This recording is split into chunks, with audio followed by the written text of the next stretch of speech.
Alright, here we are back for round number 5. Last round we are 3-1. I don't even know how you get that thing. Whatever. But we're going to play first. And this hand is pretty good. I've got early interaction. I have to shock myself, unfortunately, if I want to cast Search Report as Kanta. But this is a keep. So we've got Calling Out on 1, and we've got Path and Leak. Depending on what we're playing against, play Search for his Kanta, start digging through my lands in action. And we've got Sphere in Command for just kind of catch all answers and counter magic for later on. And alright, well, didn't draw a land there, so we're gonna have to play this Search for his Kanta here. Hopefully not getting blown out by Spell Snare. Alright, so we do. So, Jeskai, or Storm, or something funky. That's kind of funny. Funky Monkey with the Ragavan avatar. Alright, looks like Storm. More so now. Kiln Fiend! What just happened? No. Now here's the question. Do I want to path now, or do I want to get greedy?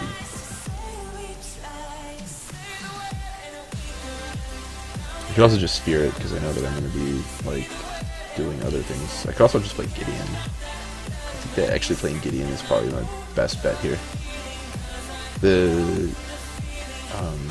The deck is assuredly playing crap like Stubborn Denial.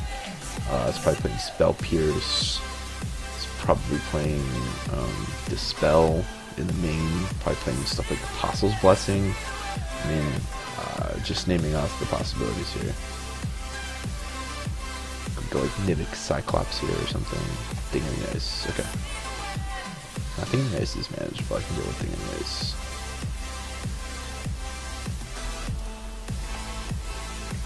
So he's playing blue-red spells. Thing is blue-red thing. Kiln thing.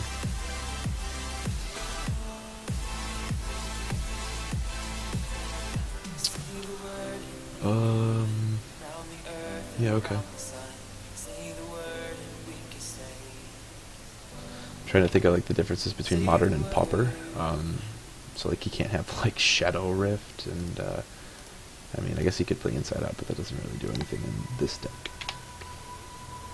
Twisted Image, etc. No, this kind of sucks being colorless like that, but I think that it's okay. So, I'm just gonna play it. Still just locked on the Kiln Fiend.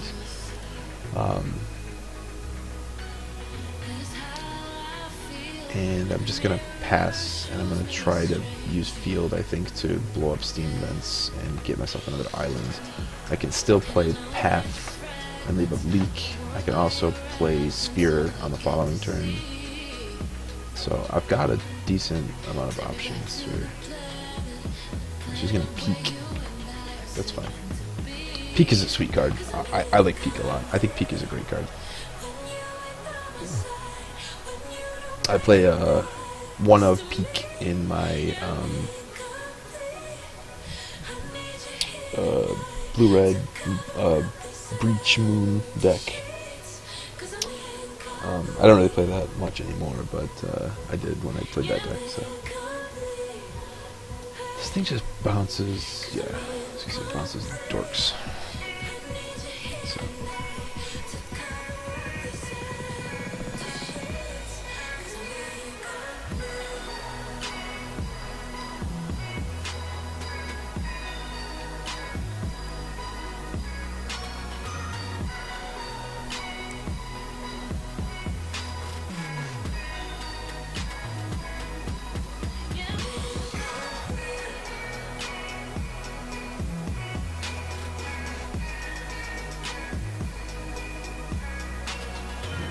Bolting.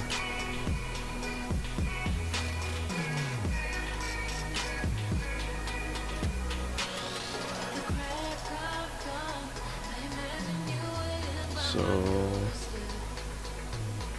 just gonna play Path to Exile on the thing now. It's probably the best option. He doesn't have any mana. And, I mean, I don't know what his deck could be playing. He could very well be playing something like Disrupting Shoal, but I don't know. So he's going to Gideon with the bolts. I considered leaking the bolt, but I don't think it's necessary. But I am going to kill AC Vents and grab an island. Could grab a mountain, bolt Gideon again here, but doesn't look like he has another basic mountain. So, planes in the yard? No. Keep that. Draw the planes. Then we'll just lock down the Kiln Fiend and keep on keeping on. Leave a Cryptic Command here and go from there. Now he knows all the contents of my hand, so. Enigma Drake. Alright. Well, I'm gonna attempt to Cryptic Command that. Alright, well actually, hold on. This is interesting, because if he's got Dispel... Huh. I'm just gonna mana leak it, actually.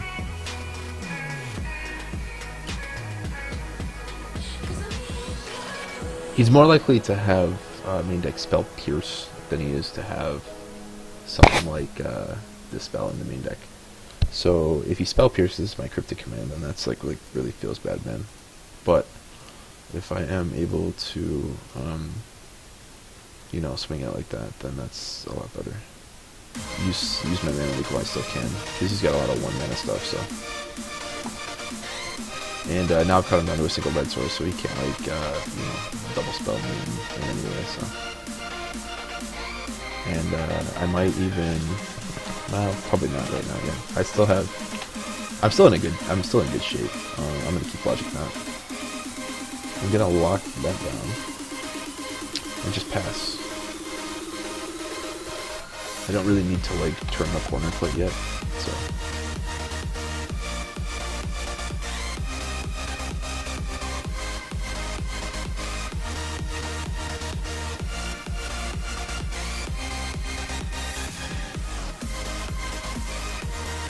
But now I have Cryptic, and I can Logic Knot something as well.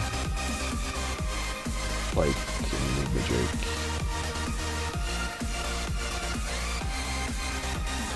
So I'm gonna just Logic Knot this. And I'm gonna dump Big Field of Blood. So kind of let's pay 2, and it's gonna pay for Spell Pierce. So. And then if I draw another land, then I'll be able to cast Cryptic Command with, you know, the ability to pay for Spell Pierce. I'm going to dump that extra Gideon. Wall of Omens is fine. I'm just going to play Wall of Omens. Path to Exile. Okay, that's pretty good. Get to kind of see where he's at as far as number of basics that he's playing in his deck. And so on and so forth. I don't think he's playing something like Twisted Image, but it's possible.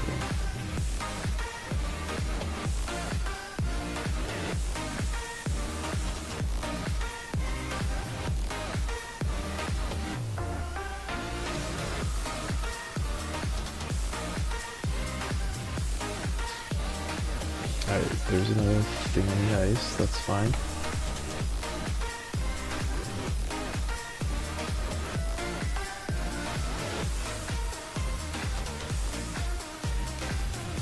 Yeah, I'm just gonna pass. Like, Gideon Jura.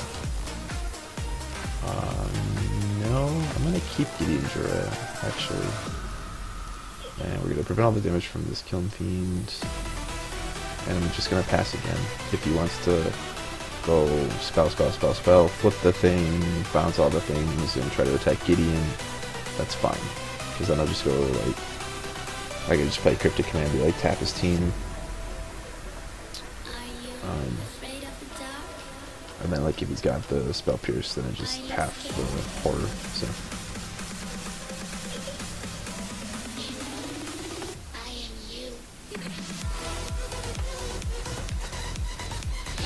And then once I get more lands in play, I'm gonna be able to cast Gideon Jura. And from there, I'll be able to use Jura to make his creatures attack. The Killing Fiend will have to attack even though it does no damage, and I'll be able to use its -2 to kill it. So, he knows about Cryptic and Detention Sphere, so he's just been baiting, I think, a little bit. And he's kind of televising that he's got his Spell Pierce, but I've been successfully playing around it, assuming that he has one. I mean, I'm going to feel silly if he doesn't, but I think it's a pretty sure guess that he's got a Spell Pierce in his hand.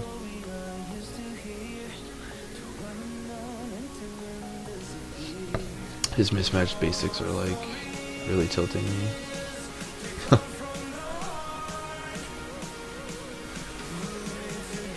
I feel like if I had like, you know, an unhinged Plains.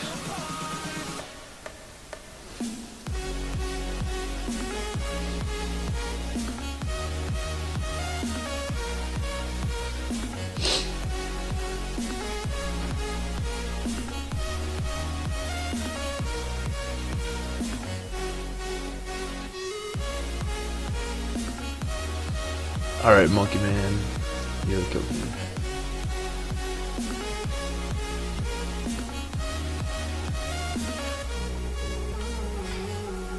And the second thing in the ice.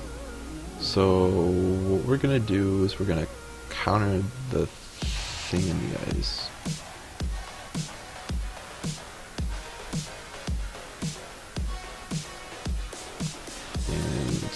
Then we're going to path tax out the other thing on the ice.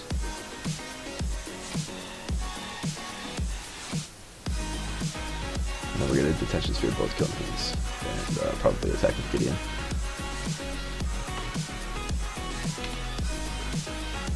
And we keep that. Yes, I'll transform this.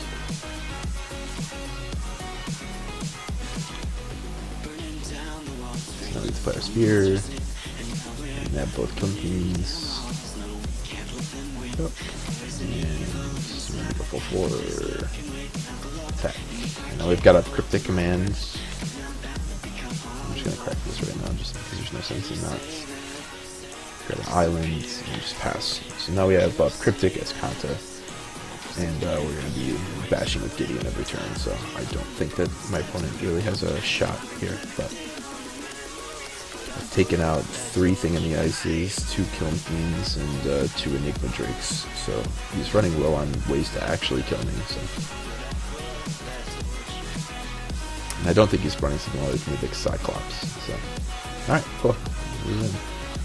What do we want? I considered Geist the Same Trash just because I mean, like, it's really great at attacking. But Enigma Drake, and I mean, even the Thing in the Ice or whatever, I don't know, it's not great. Single Stroke's pretty bad. Dispel and Negate are pretty good. Let's see. Celestial Purge is great. Blessed Alliance is pretty great. Rune Halo is also pretty great. Timely Reinforcements is eh. And Wrath is close. So, definitely cutting Mana Leak.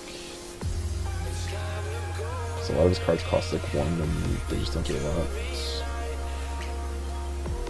Mana Leak's not going to help me that much. Mana Leak's better on the play.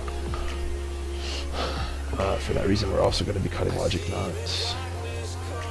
And Negate is not outstanding. I mean, it's pretty close, but it's not great. Because just, you know, whatever. You know, what am I going to negate? Like, his creatures trigger off of spells cast, so negating a spell is not going to do a lot. The only thing that negate's going to do is help me like protect something like a Settle or whatever if he has a spell pierce maybe. But Rune Halo and Blessed Alliance are great, Celestial Purge is great, and Dispel is good because it's cheaper than Negate. I don't think I really want Negates actually. Just want to be able to like lock down his creatures and go from there. I might even cut the Negate that's in the main, but I'm not sure. Search for his Kanta is decent, but I might not want that. Gideon's great, just for like locking down stuff.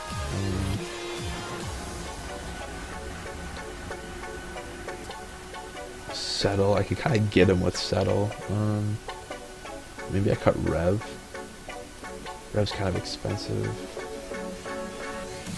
He's not like blistering like aggrily fast, but like he's still pretty. I mean, he's got the capability of just like killing you dead on turn 3. So,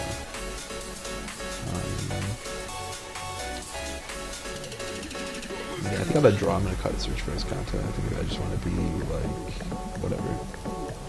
Might be wrong. Might switch that for a the Rev, but I just want to be able to have like early interaction against this deck.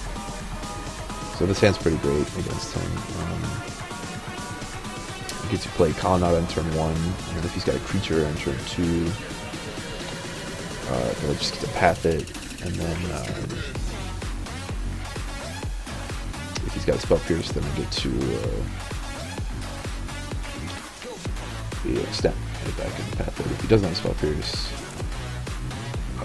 like if he taps 2 or yeah, then I get to just get it back later. So, Thing on the Ice is not as threatening as Killing Fiend, so I'm actually more inclined to just play Spreading Seas on his red source and try to shut him off of red for the time being. I've got Path. Thing on the Ice is not threatening. It only hits me for 7 when it does flip, and he can't really flip it this turn anyways. Peak is annoying-ish, but still fine. Information is always grand. It's not unreasonable that he just concedes right now, because I don't think he can beat through all of this stuff in my hand. Got a lot of good stuff in my hand. A lot of good stuff in my hand. So the question is, do I play Wall of Omens or do I just wait? And I think that I just want to play Path.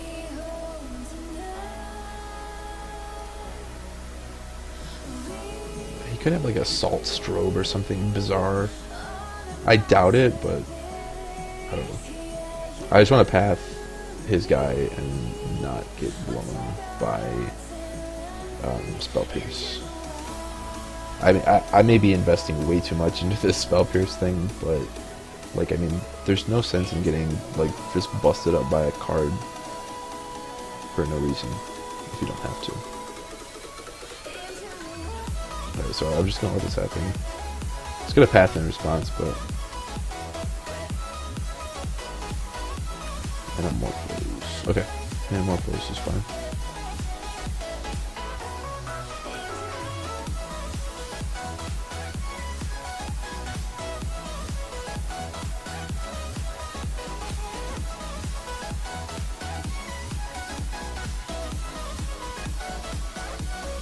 Now I'm going to go ahead and fire off this Path.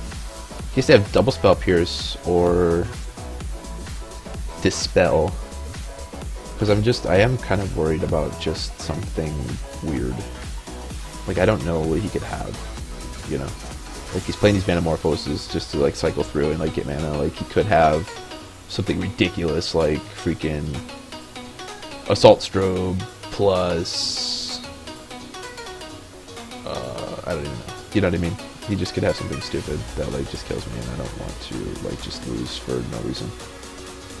Assault Strobe plus, like, Apostle's Blessing gaining white for Path, or something like that, you know? So, it's better to be safe than sorry.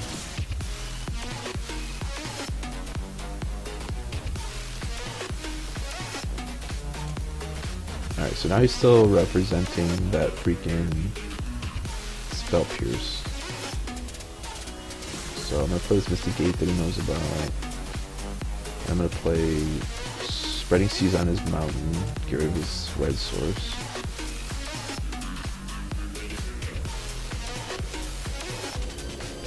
I'm not worried about Enigma Drake, necessarily. I mean, the card will do some damage, but... Oh, he does have Disrupting Shoal. No kidding. Okay. Alright, well, I'm just going to play Wall. There's no sense in, like, bluffing or whatever, because he knows all the contents of my hand, and it's very unlikely that I had drawn something, whatever. So, Jason Mind Sculptor is actually pretty cool. Played as an unsummon, but Disrupting Shoal, I was playing around that a little bit, but you know, definitely not something that I was fully expecting. So he might be able to go up here, I'm not sure. He's gonna bolt me, and Temur Battle Rage, and Mutagenic Growth. Yeah, see, that's what I was worried about happening. So, alright, well, we're dead. So that's why we Path to exiled our friend Thing in the Ice, but he didn't have a Spell Pierce, and I still haven't seen a Spell Pierce. So maybe I am a little less apt to playing around it this time around. But he does have Disrupting Shoal, so I have to be careful. And I don't know. Okay, I was like, why is this not popping up? So yeah, okay, Temur Battle Rage is what we gotta worry about. I didn't even consider that as a card. But that's unfortunate. I mean, we definitely could have won that game had I been a little less scared of Spell Pierce. So, Rest in Peace might actually be fine, considering he's running Enigma Drake, but I really don't think so. I think that Enigma Drake is just something that just needs to die to a Path to Exile or whatever. I mean, I think that having access to Snapcaster Mage and stuff like that is more valuable than like maybe Gotcha with whatever. I'm going to cut the Sphinx's Revelation, and I'm going to bring in a Mana Leak on the play. Though, I actually might cut a Cryptic Command, because I want to have more cheap interaction. Yeah, I'm gonna cut another Cryptic Command, leave in a Mana Leak. His deck is very low to the ground, so I want to be able to just counter like his creatures, kill all of his creatures. From there. Yeah, so this is perfect. So we got a Mana Leak on 2, and I've also got a path. Or 2 paths, actually. So I get just to build up, and then Field of Ruin can shut off his red a little bit. I think he's only got 1 basic mountain, so I might be able to just kind of like get you a little bit. There's some of the stuffs here, so.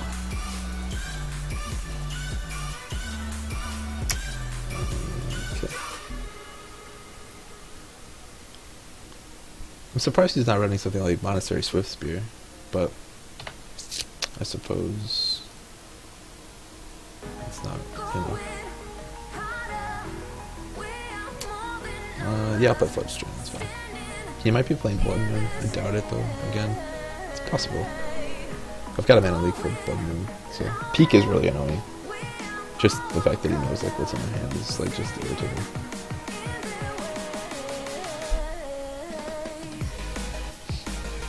I think the card is severely undervalued, though. I think Peak is a great card. I think that people should play more Peak. Alright, I'm just gonna let this happen. Haven't seen Apostle's Blessing or Spell Pierce out of his deck, so just because I haven't seen it doesn't mean that he might not have it. So I'm gonna play Island over Colonnade.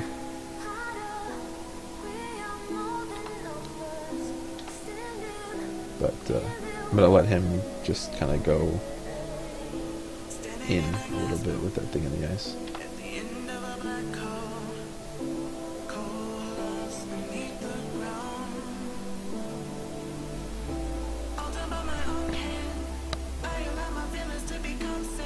So we went top. So I think that we're going to be fielding his Spire Bluff Canal here. He had no lands to play after that either, so it seems like a good idea. He probably left some lands on the top, so I'm just going to go to an island here and force him to shuffle away those cards that he kept on top, and also restrict his mana sources. Now if I draw like a Spreading Seas, or if I feel up to it, I can just literally Ghost Quarter his mountain, and I'm pretty sure that that is his only basic red source. So, Thing in the Ice, number 2. That is fine. I'm gonna let that resolve.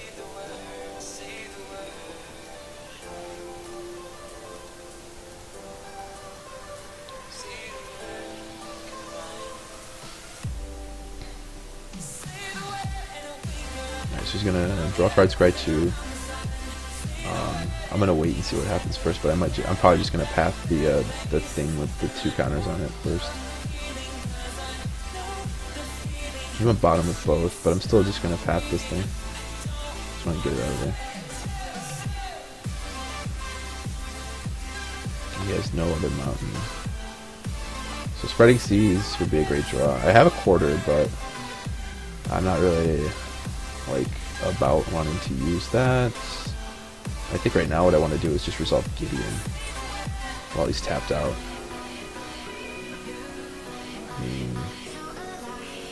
I can play Gideon and take it up so that if he does like go off, he still has to attack Gideon at least, and then like, you know, sure he kills Gideon, but then I just get a little bit of a reprieve from that. So, you know, dumping a bunch of cards into the thing of the eyes, like Legion Growths and whatnot, and then he'll attack Gideon and kill it, and then, you know, he'll be down a bunch of cards. Hey, look at it, there's Moonshine Growth I was talking about.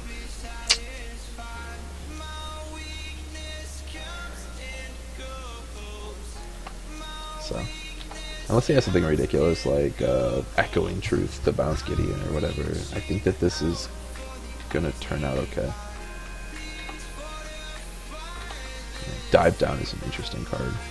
Couldn't consider Dive Down. But now he's gonna be able to kill Gideon, which is fine.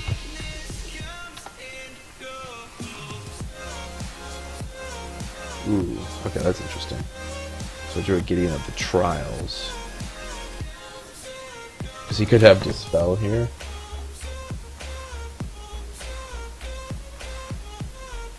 I'm just gonna try to pat this. This loses to double Dispel, but okay. That's good. And he didn't fail to find, he just didn't search. But he doesn't know what's on his deck, does he? No. So I think that I'm safe to just play Ghost Quarter, Killing Mountain. And that should shut him off of red completely. So that's pretty solid. A strip mine right there. So without a red source now, I was gonna say Spiral Canal comes into play tapped, but whatever. Alright, so I'm gonna leak the thing in the ice. No Dispel against Spreading Seas would be a great draw. Did not hit Spreading Seas. So we're just gonna play Gideon. And I think I want to Emblem, actually. Oh, he's got Lightning Bolt in his deck. Alright, so I'm gonna prevent first, and then I will Emblem afterwards. Now with the Supreme Verdict too as well, anything that he plays, I have a little bit of safety as far as just being able to kill it. So, and Enigma Drake is whatever, and then now I can just prevent the damage that the thing deals, and that's not something that he can really get around. So, and we can just start actually attacking for 4.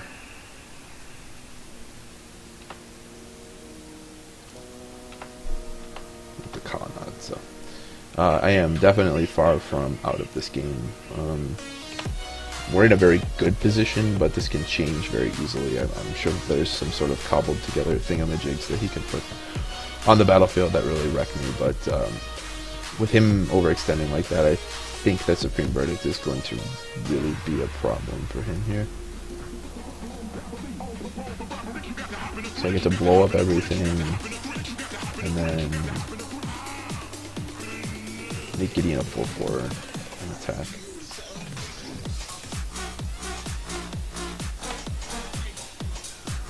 I considered embleming due to like something ridiculous, like some haste creature, but I don't expect that out of him much, so I think that was fine to attack 4/4. I want to get him killed as quickly as possible. This is where Geist of St. Traps would be fine, but I mean, like with Enigma Drake and Thing in the Ice, I didn't really want to play Geist of St. Traps. It's close. I don't really know what I would cut, because the deck's pretty tight against his deck. I want to have as much removal and interaction as possible. So.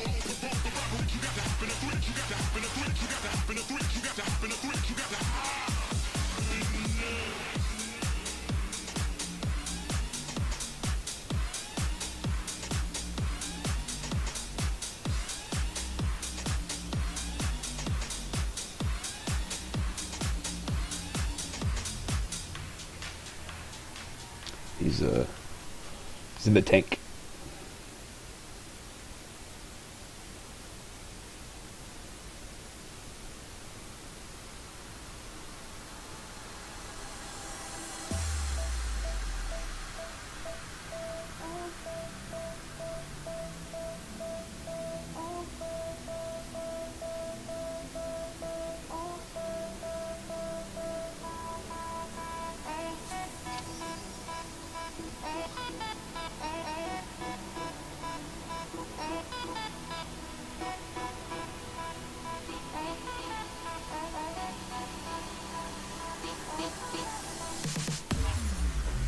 Okay.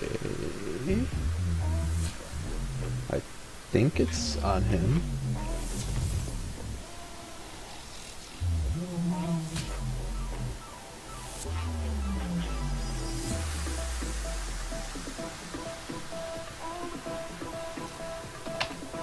Okay.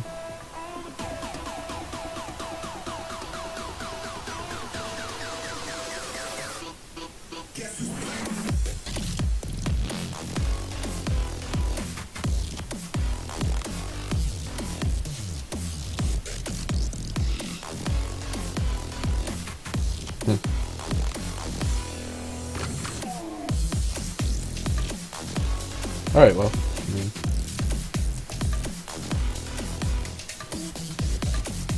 I guess he's either just really deep in the tank, or he is just kind of like shadow conceding. Okay. So there's Kiln Fiend. I want to leave up Snap Leak, so I'm just gonna Detention Sphere the Kiln Fiend here. I can also just Snap Path as well.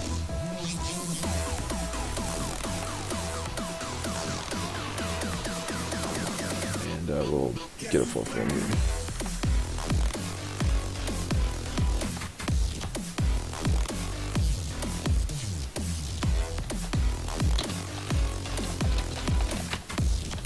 Is that the GG's? I don't know if that means that I'm dead or if that means...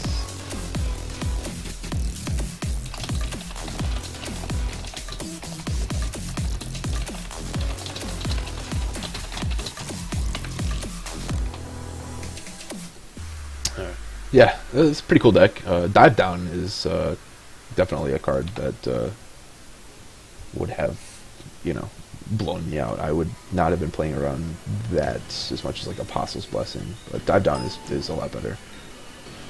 So cool. We went 4-1. We lost to Taking Turns.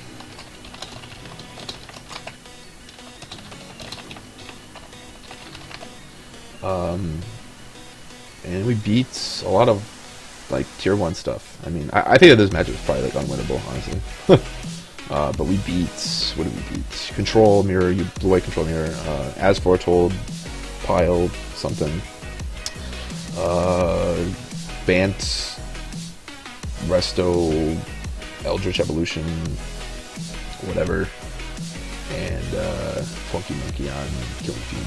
So, I guess really we didn't beat a lot of tier 1 decks. We beat a lot of Rogue, Funk, but actually we faced all Rogue, Funk except for Millhouse's deck, and I guess Celebration's deck. The Bant whatever is borderline, but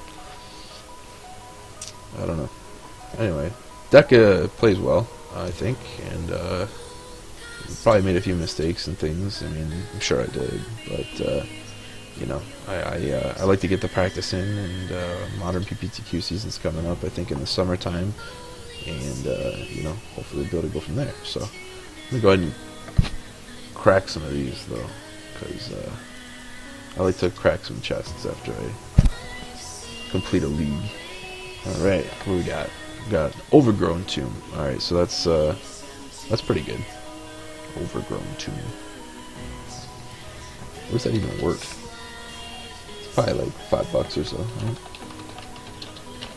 Let's see. It's $1. All right. Fair enough. Let's just keep cracking these packs. Got some play points. I saw the play point tick up. So it's like 2 tickets worth of play points right there.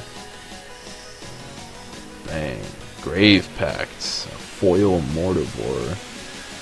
A Hope Tender. Grave Pact might actually be worth something. You know it's worth something in paper, but it's 19 cents. Nice. 19 cents. Excellent. Alright, play point and a flame. Nice. Sounds good. That was kind of a bust. Alright. Alms Beast. Oh man. I have like 40 of these in a little container. A lot of local people thought that Alms Beast was going to be some ridiculous card in its format, but it ended up not being great. Desecration Demon is a little bit better, unfortunately. I like to crack these. I should usually just sell them, but I like to crack them just for the gambling purpose. See, we've got a foil Carplusian Forest. That's got to be worth something here. Let's see. What is this? 9th edition? Alright. Foil's worth less than the non-foil, which is worth $4. Alright, cool. Oh, gee.